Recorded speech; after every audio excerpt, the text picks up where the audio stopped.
Hi, my name is Emily Tran, and the person who sued me wasn't a stranger. It wasn't some greedy landlord or a business partner I barely knew. It was my own brother. Yes, the same brother I grew up sharing toys with, the same brother who used to tug at my hand when we crossed the street, the same brother my parents always compared me to.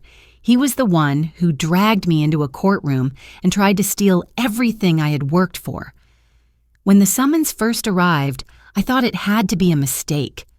Maybe the name was wrong. Maybe it was someone else with the same last name. But as I flipped through the pages, my hands shaking, there it was in bold black letters. Plaintiff, David Tran. Defendant, Emily Tran. My heart sank. The accusation? That the money sitting in my savings account, the money I had worked over a decade to save, wasn't really mine. According to him, it belonged to the family. I wanted to laugh at the absurdity, but there was nothing funny about it. Because when I looked further down the page, I saw something even worse. My parents' names, listed right under his, as co-plaintiffs. At that moment, something inside me cracked. This wasn't just about money anymore. This was about betrayal. I should probably tell you how it all started.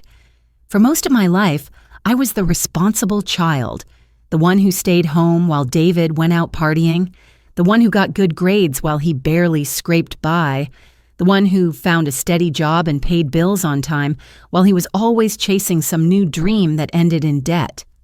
After college, I worked as a bookkeeper at a small logistics company. It wasn't glamorous and the salary wasn't great, but I budgeted carefully. I said no to vacations when my friends went to Thailand. I cooked rice and vegetables instead of eating out. I rode the bus instead of buying a car. Every month I put a little away. Sometimes it was only $50. Sometimes when I got a small bonus, maybe $200. Slowly, steadily, the balance grew. By the time I turned 30, I had saved enough to finally feel secure, a little cushion in case life threw something unexpected at me. I didn't brag about it. I didn't even tell most of my friends. The only people who knew I had a savings account were my parents, because I'd once asked my mom for advice on which bank had the best long-term interest rates. I never thought that tiny detail would come back to destroy the trust between us. David, meanwhile, lived like there was no tomorrow. At 25, he borrowed thousands to start an online clothing business. Within a year, it collapsed. At 27, he took out loans to invest in cryptocurrency and lost almost everything when the market dipped. At 29, he was working part-time at a cafe, complaining that life was unfair and that no one ever gave him the opportunities he deserved. And each time he failed, my parents rushed to his side. They paid off his debts. They told him to keep trying. They told me, he's just figuring things out. You should support him. Support him. Always him. Never mind that I was the one quietly sending money home when Dad's motorbike broke down. Never mind that I was the one who covered Mom's hospital bills after her surgery. None of that seemed to count. All that mattered was David. The breaking point came one evening over dinner. I had invited my parents over to my small apartment. I made stir-fried noodles, roasted vegetables, and bought a modest bottle of wine to celebrate paying off my student loans. I wanted them to see that I was doing okay, that all those years of discipline had finally paid off. David arrived late, as usual. He strolled in wearing expensive sneakers, the kind that cost more than half my rent, and sat down like he owned the place. Halfway through the meal, he leaned back in his chair and smirked. "So, Emily," he said casually, "how much do you have saved up now?" "Must be a pretty fat account by now, huh?" I froze. The question was so blunt it felt like a slap.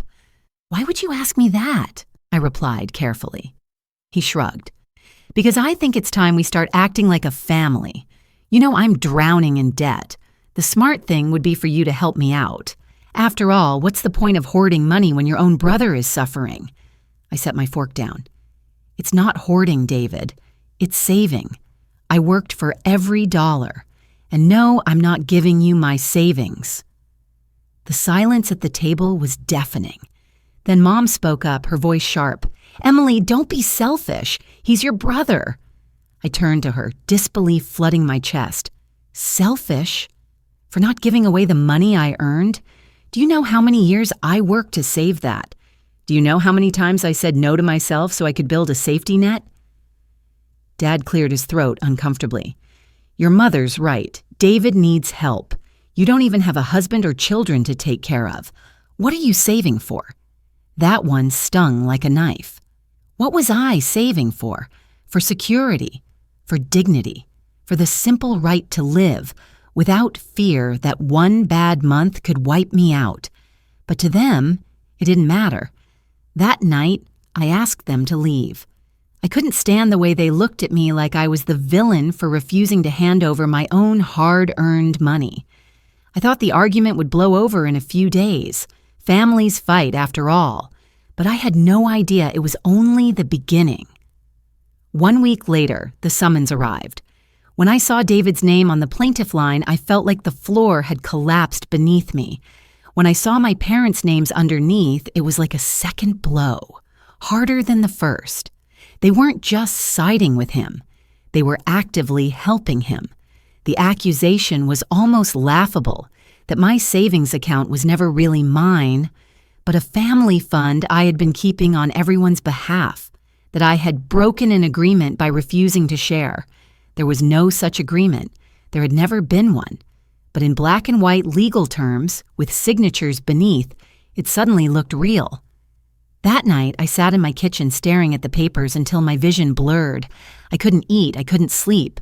All I could think was, my own family is trying to take everything from me. And worse, they thought they could get away with it. That was the moment something hardened inside me. If they wanted a fight, I would give them one. But not with shouting, not with tears, with proof, with receipts, with the truth. And when the day came to stand in front of the judge, I wouldn't beg for mercy. I would show exactly what my brother had done. And when the truth came out, it would be his turn to feel ashamed. The envelope was heavier than any letter had a right to be. I held it in my trembling hands, sitting at the small wooden table in my kitchen, sunlight slanting across the papers like an accusation. Civil court summons, my name, my parents' names, and David's, written in bold like a scar across the page. At first I thought maybe it was some sick joke. Maybe David was trying to scare me into handing him the money. But no, this was official, stamped, signed, filed with the county clerk. They were serious. The charge? Breach of informal family financial agreement. Failure to uphold implicit family duty. Implicit duty. The words made bile rise in my throat. I never agreed to hold money for anyone. I never signed anything. Every cent in that account was mine, the product of missed vacations, long nights, second jobs, and years of self-denial. And yet, here it was, in legal terms. They were suing me for possession of my own savings. That night, I didn't eat, didn't sleep. I paced the apartment until dawn. When the sun finally rose, I made a decision. If they wanted to drag me into court, I wasn't going in empty-handed. The first step was finding a lawyer. I drove downtown to a small law office wedged between a nail salon and a real estate agency. The receptionist barely looked up when I pushed the door open. My hands were clammy as I slid the summons across the counter. "Someone filed a lawsuit against me," I said, my voice tight. She skimmed the papers, eyebrows raising slightly. "You'll want to speak to Mr. Adler. He's one of our senior attorneys." A few minutes later, a man in his 40s with salt and pepper hair appeared. He ushered me into a cramped office lined with case files and mismatched furniture. As he flipped through the summons, his expression never changed. Finally, he leaned back and steepled his fingers. "This is unusual," he said carefully. "Family disputes are common. But this suing you over personal savings, that's not something we see every day." "Unusual or not," I said, my voice breaking, "they're trying to take everything I have. What do I do?" He tapped the papers. "First, you gather proof. Every bank statement, every deposit slip, every piece of evidence that shows this account was yours and yours alone. If they're claiming it was some kind of family trust, the burden of proof is on them. but the more documentation you bring, the stronger your defense will be." I nodded, even as tears burned at the corners of my eyes. They're my parents. How could they do this? His voice softened slightly. People do terrible things when money's involved, especially family. I left the office with a stack of notes and a gnawing pit in my stomach. Driving home, I kept seeing their signatures. My father's neat, slanted handwriting, my mother's shaky loops, and David's bold, confident scrawl. It wasn't just a legal battle anymore. It was personal. They weren't just questioning my finances, they were questioning my right to exist on my own terms. That evening, I pulled a shoebox from the back of my closet. Inside were neatly folded bank statements, receipts, and old tax documents. I'd always been meticulous with paperwork, a habit I used to joke about with friends. Emily the archivist, they called me. Now that habit was about to save me. One by one, I spread the documents across the floor. The first deposit slip, from 12 years ago, when I'd opened the account with just $200, year after year of statements showing deposits from my paycheck, sometimes small, sometimes larger, but always consistent. A letter from the bank congratulating me when I reached a $10,000 balance. Every piece of paper told the same story. This money was mine.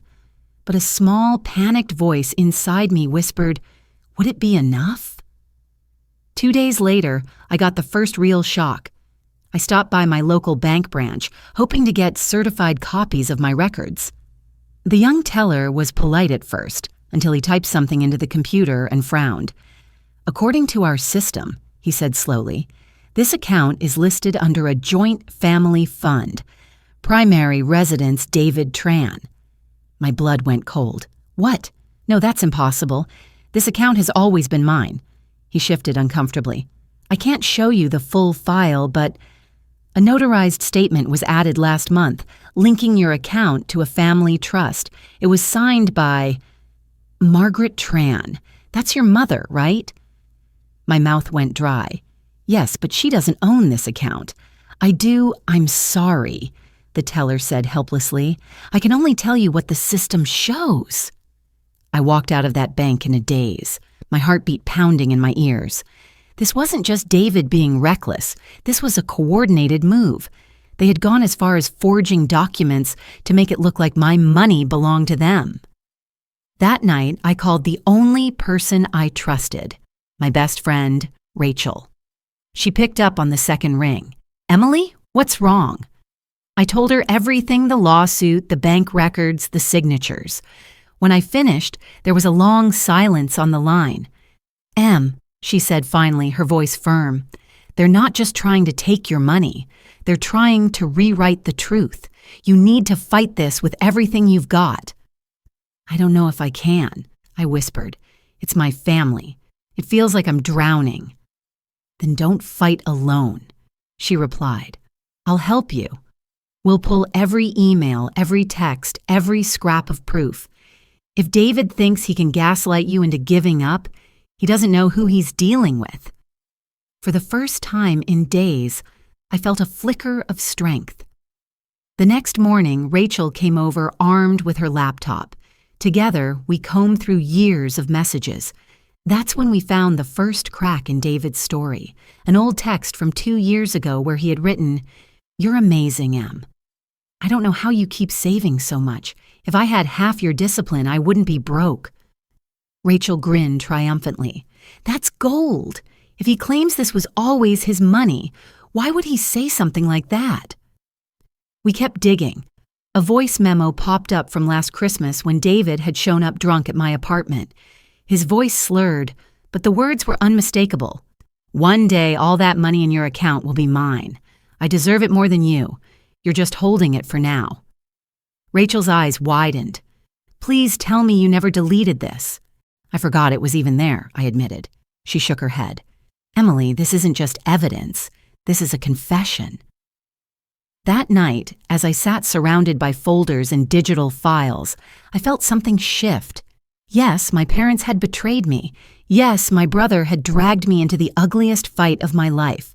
But now, for the first time, I saw a path forward. They thought I was weak. They thought I'd crumble under the weight of their lies. But what I had, what they hadn't counted on, was proof. The beginnings of a case that could tear their claims apart. And deep down, I knew this was only the start. The real battle hadn't even begun yet. But when it did, when we all stood in front of the judge, the truth would come out. And David would regret ever underestimating me. I didn't sleep that night.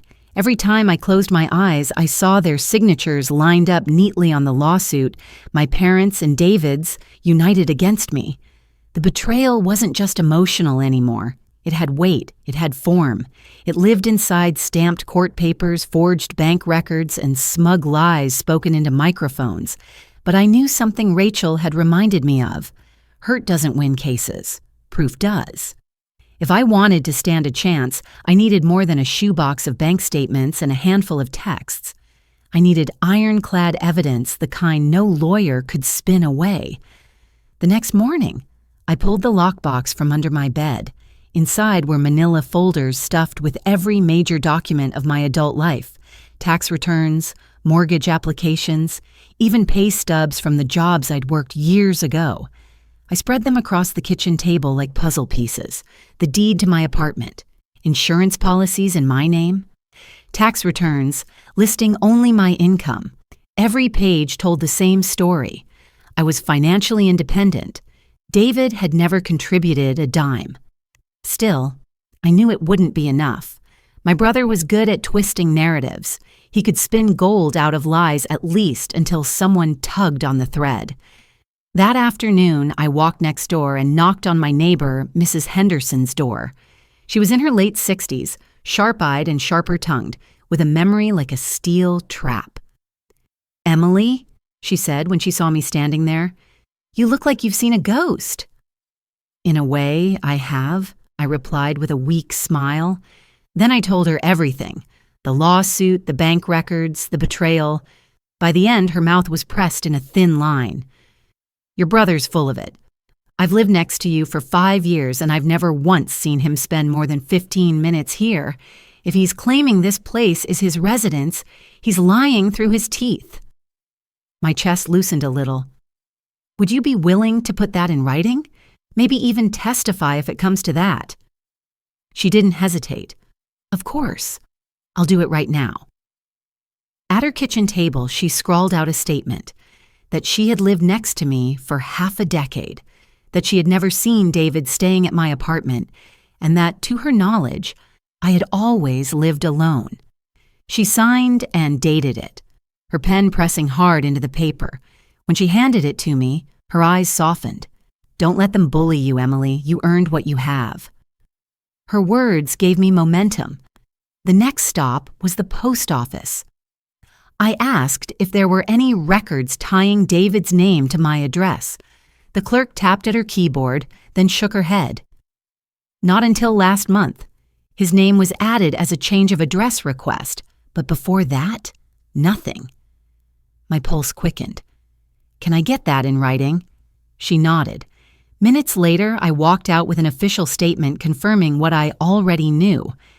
David had never lived with me. At the utility company, it was the same story. Every account, electricity, water, internet, had been in my name since day one, not a single record with David's name. The manager even chuckled as he printed the documents. "Trust me, I'd remember if we had to split an account. He's not listed anywhere." Piece by piece, the trail was forming. But the real breakthrough came a few days later. I was sifting through old emails when I found something I had almost forgotten. An archived message from 3 years ago, after I bailed David out of credit card debt. "Thanks for covering me, Em. I know it's your money, not mine, and I'll pay you back someday.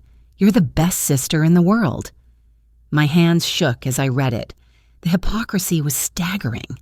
How could he write those words, then stand in court claiming I was just holding money that was his? I forwarded the email to Rachel immediately.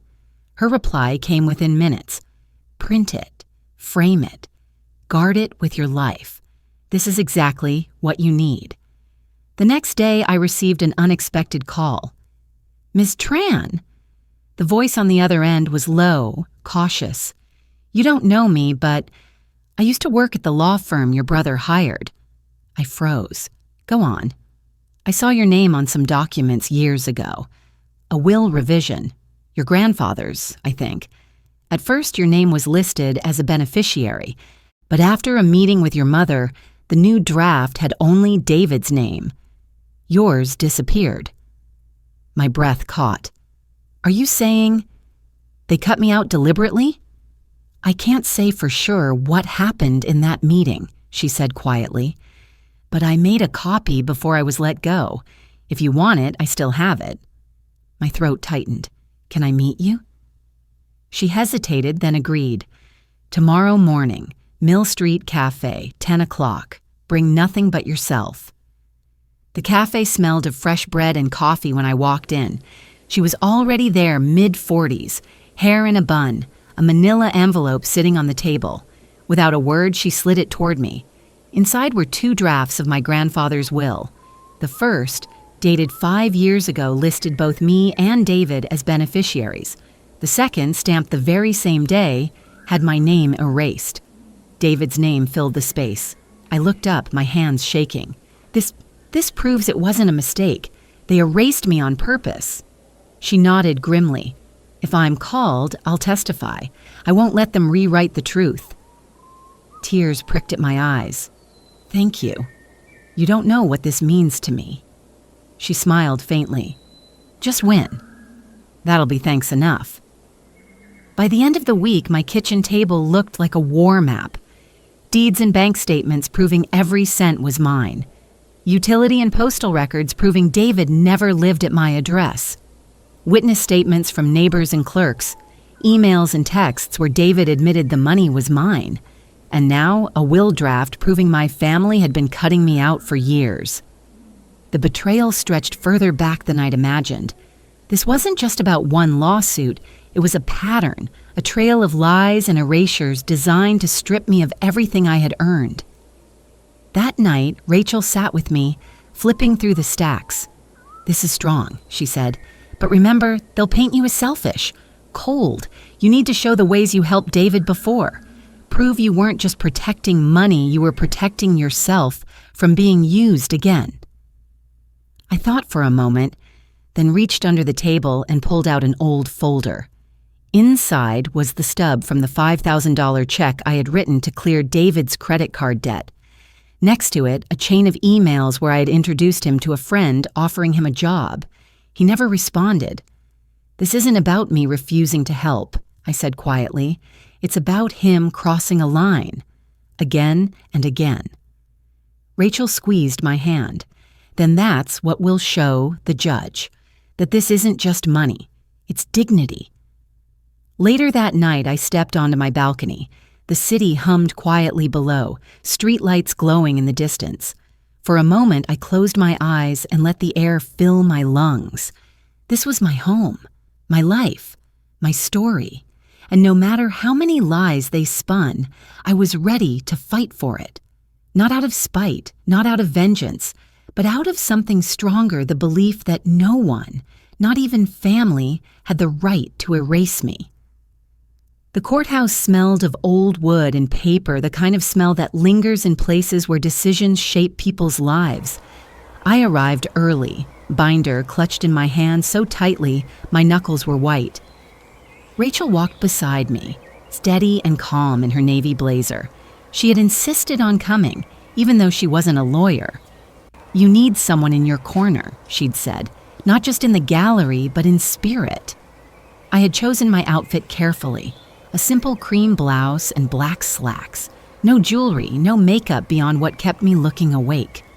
Mr. Adler, my attorney, had told me, let the words speak louder than the clothes. Still, as I climbed the courthouse steps, my stomach twisted. I wasn't just walking into a courtroom. I was walking into a battlefield.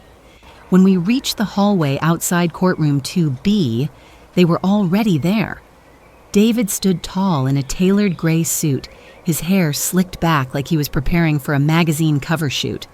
Beside him, my mother wore pearl earrings I had bought her for her 60th birthday.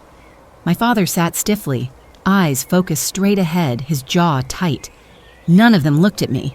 The bailiff called our case, and suddenly it was real. Tran vs. Tran. The courtroom felt colder than the hallway. Dark wooden benches lined the back, the judge's bench looming above us, flanked by the flag and the state seal. Judge Reynolds presided, a tall man with silver hair and sharp, unreadable eyes. He adjusted his glasses, glanced at the docket, and spoke the words that made my chest tighten. Case number 27-041. Plaintiffs: David Tran, Richard and Margaret Tran. Defendant: Emily Tran. Plaintiffs claim ownership of funds held in a savings account by the defendant, citing breach of implicit family agreement. Defendant contests on grounds of sole ownership and fraudulent misrepresentation. The words hung in the air like a storm cloud. David's lawyer, a polished man named Talbot, stood first. His voice was smooth, rehearsed. Your Honor, this is not a case of theft or fraud. This is a case of family trust broken. My client, David Tran, was promised by his sister that she would safeguard funds for the benefit of the family. Instead, she has hoarded them, denying her brother the stability he was assured during times of hardship. We asked the court to honor the original understanding. His tone was gentle, almost pleading, like he was telling a bedtime story. Then it was David's turn. He took the stand, adjusted his tie, and spoke with carefully measured pauses. My sister and I were close when we were younger. She knew I was struggling after my business collapsed. She told me, "Don't worry, David, I'll keep money aside for you until you get back on your feet." But when I came to her, desperate, she slammed the door in my face. I had to sleep in my car that night. He lowered his voice, eyes glistening with rehearsed emotion.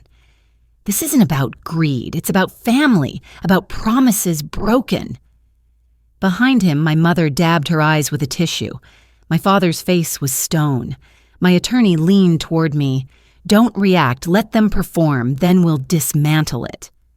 When it was our turn, Adler stood, calm and deliberate.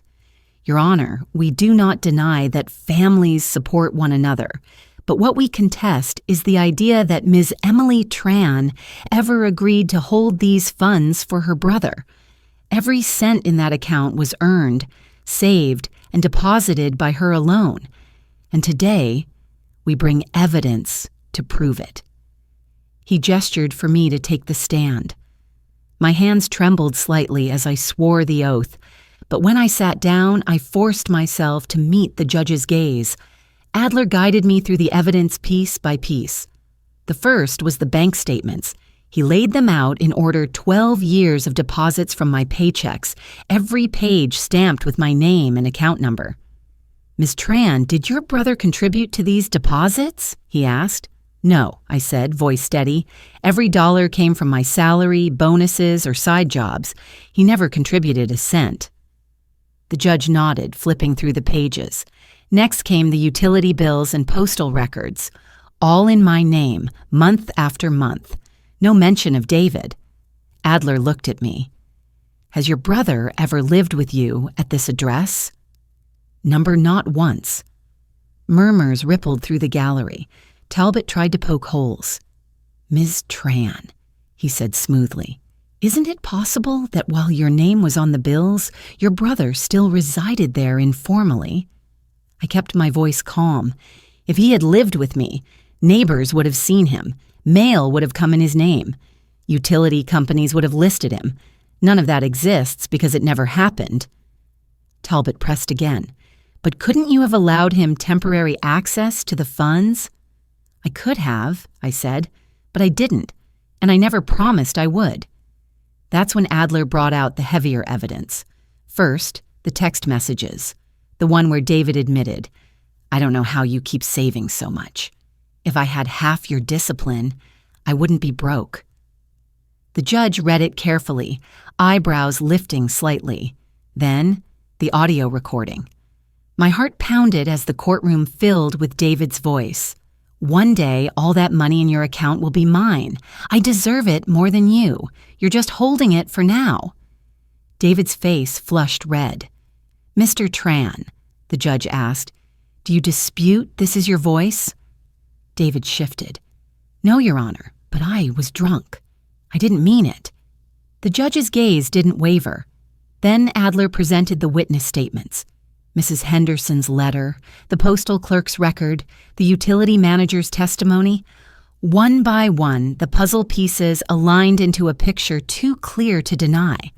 Finally, the most damning piece, the will drafts. Adler slid them across the bench. "Your Honor, these are two versions of the late Mr. Tran's will. In one, my client is listed as a beneficiary. In the other, drafted the same day after a meeting involving Mrs. Tran, her name is erased, replaced by the co-plaintiff, David Tran." Talbot jumped to his feet. "Objection, irrelevant to this case."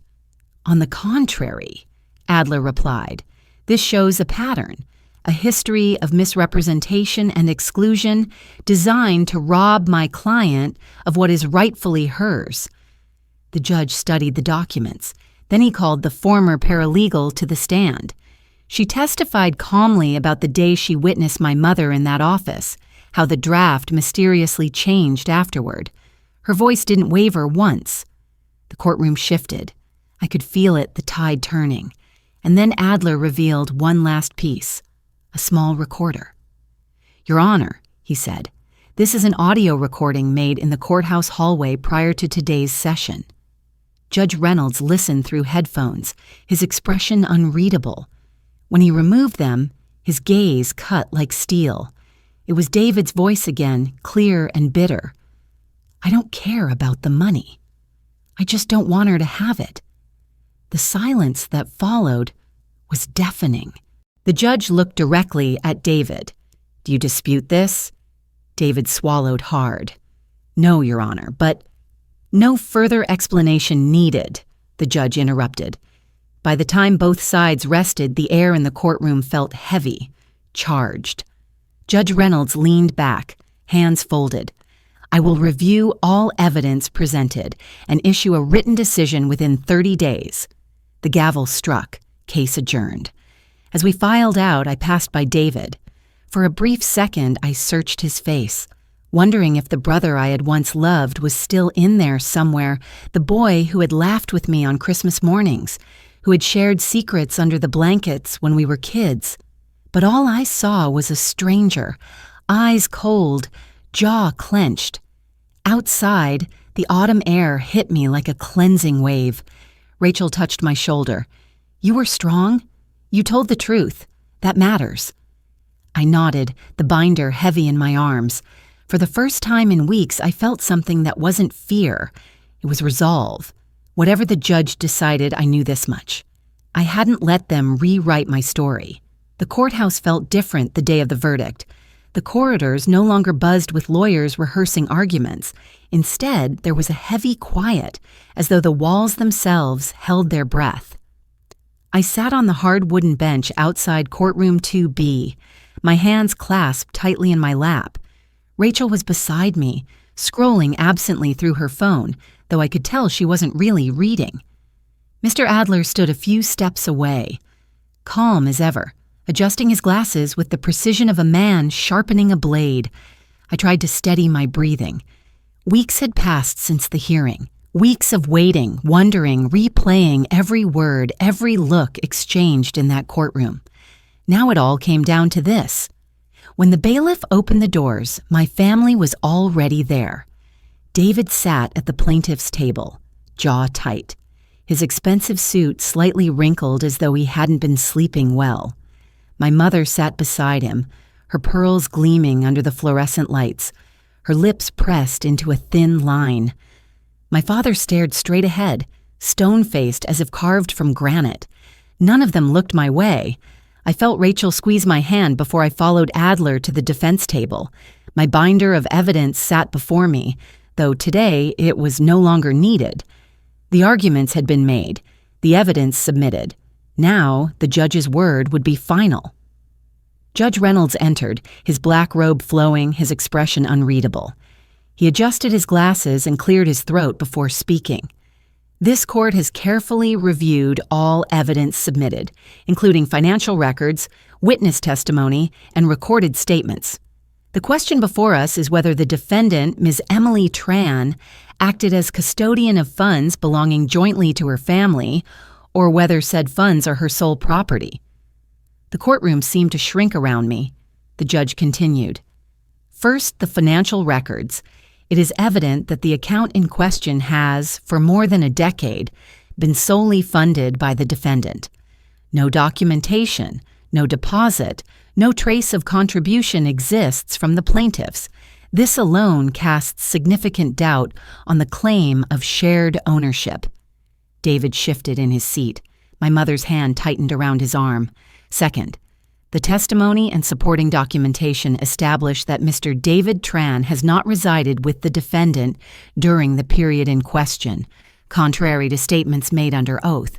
Utility bills, postal records, and neighbor testimony collectively undermine the credibility of the plaintiff's assertions. A murmur rippled through the gallery. The judge's voice grew firmer. Third, the audio and text evidence.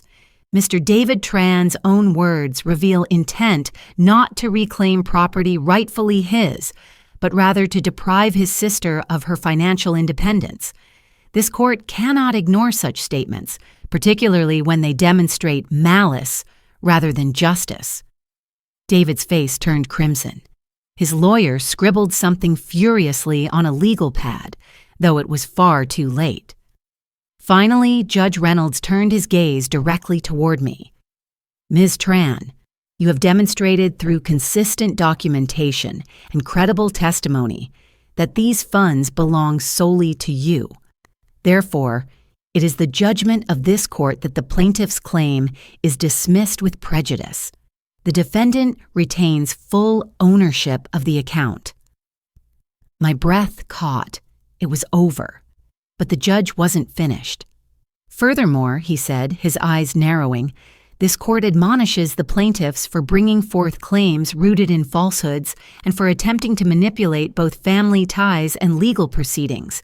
While the court refrains from issuing sanctions at this time, let it be clear, misuse of judicial resources for personal vendettas will not be tolerated. The gavel struck once. Judgment entered in favor of the defendant. Court is adjourned. For a moment, I couldn't move. My body felt weightless, as though the air had been knocked out of me. Then Rachel's arms were around me, whispering, "You did it. It's yours. It's finally over." But when I looked across the room, at the people who had once been my family, all I felt was a hollow ache. David's face twisted with fury, his fists clenched. My mother whispered something into his ear, her lips tight with venom.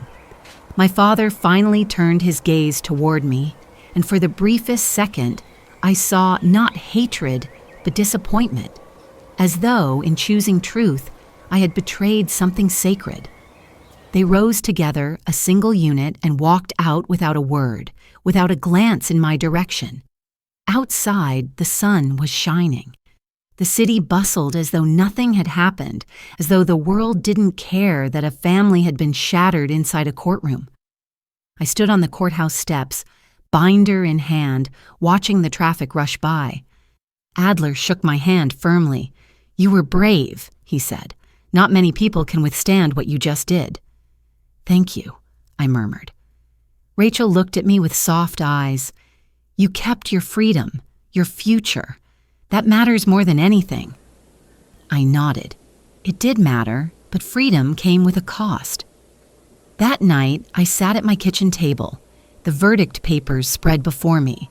The numbers in my savings account were mine alone now, untouchable, safe. But the silence in the apartment was deafening. I thought of childhood birthdays when David had lit candles on my cake, of long road trips with my father humming along to the radio, of my mother's hands, once warm and gentle, braiding my hair before school. All gone. I had won the case, but I had lost my family. As I closed the binder for the final time, I whispered to myself, they tried to take everything, but they couldn't take who I am, And in that moment, I understood something Judge Reynolds had never said aloud. Some battles aren't about money, they're about survival. And though my family may have walked away, I had walked out of that courthouse still standing, still mine. And that is how it ended. A brother's greed, a family divided, and a woman who refused to bow down even when it meant standing alone. Sometimes the greatest battles are not fought with strangers, but with the people we once called family. Emily may have lost her parents and her brother, but she walked away with something no one could steal: her truth, her dignity, and her freedom. This story isn't just about money. It isn't just about a courtroom. It's about self-respect and the quiet strength it takes to hold on when the world pushes back. What about you?